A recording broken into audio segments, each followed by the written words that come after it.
សូមជូនរឿងត្រីតូចដ៏គួរឲ្យស្រឡាញ់នៃបឹងទន្លេសាបព្រឹកមួយនៅបឹងទន្លេសាបទឹកភ្លឺថ្លានិងស្ងប់ស្ងាត់ត្រីជាច្រើនហែលលេងដោយសប្បាយរីករាយ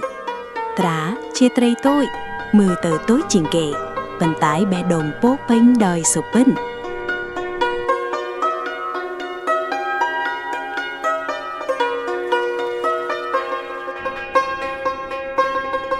ត្រាមានអារម្មណ៍ថាខ្លួនតូចនិងមិនសំខាន់ត្រីធំមិនស្ដាប់ពាក្យរបស់វាត្រាតែស្ងៀមស្ងាត់ហើយបន្តហែលពេញមុខ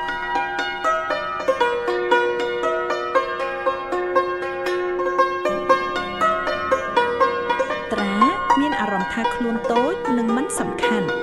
ត្រីធំមិនស្ដាប់ពាក្យរបស់វាត្រាតែស្ងៀមស្ងាត់ហើយបន្តហែលទៅមុខថ្ងៃនោះទឹកចាប់ផ្ដើមផ្លាស់ប្ដូរចរន្តទឹករត់លឿនជាងមុនត្រីជាច្រើនមានការភ័យខ្លាចត្រីក្មេងៗត្រូវបានទឹកនួនឲ្យវង្វេងម៉ាលីហែលទៅកន្លែងដែលមិនស្គាល់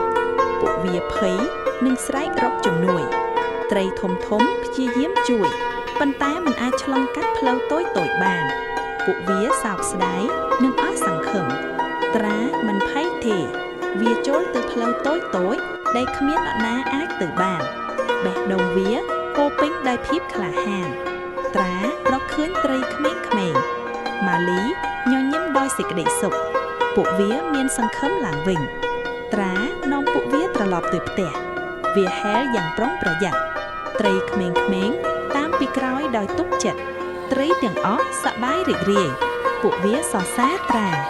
ត្រីតូចខ្លាយជាវីរបុរសតាសុភានិយាយថា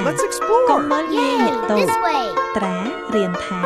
ភាពក្លាហាននិងចិត្តល្អមានតម្លៃជាងទំហំ